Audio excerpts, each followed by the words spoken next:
Have you ever wondered who the powerful beings are that watch over us, deliver messages, and even wage war against evil? Today, we're diving into the fascinating world of biblical angels. One seraphim. The seraphim are high-ranking angels, considered among the most powerful in the angelic hierarchy. They are known for their proximity to God's throne and continuous worship of Him. They have 6 wings, 2 covering their faces, 2 covering their feet, and 2 used for flying.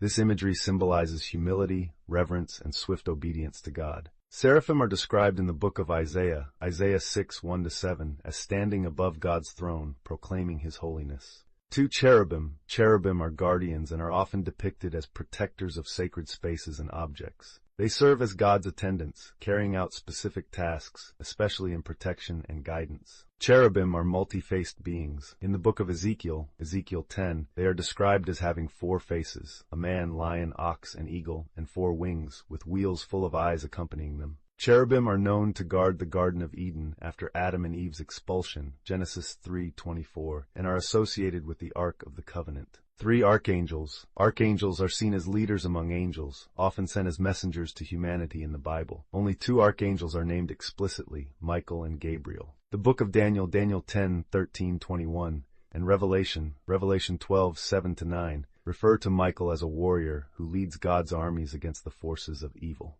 Gabriel, known as the messenger of God. Gabriel appears in the book of Daniel, Daniel 8:16-9-21, and in the New Testament, delivering messages to Zechariah, Luke 11-20, and Mary, Luke 1:26-38, about Jesus' coming birth. 4 angels, messengers. While not a specific rank, angels refers to a broad category of beings who serve as messengers and carry out God's will. They typically appear human, often instilling awe or fear in those they visit. They are not depicted with wings as often in biblical texts as in later artistic interpretations. Angels serve as messengers, e.g., announcing births, guiding people, and delivering warnings, and are mentioned throughout both the Old and New Testaments. Notable examples include the angel who appeared to Hagar, Genesis 16:7-14, the angels visiting Lot, Genesis 19, and those present at Jesus' resurrection, Matthew 28:5. Thanks for joining me on this deep dive into the mysteries of the angels in the Bible. If you enjoyed learning about these spiritual beings, don't forget to like, subscribe, and let me know in the comments which angelic being fascinates you the most. Until next time.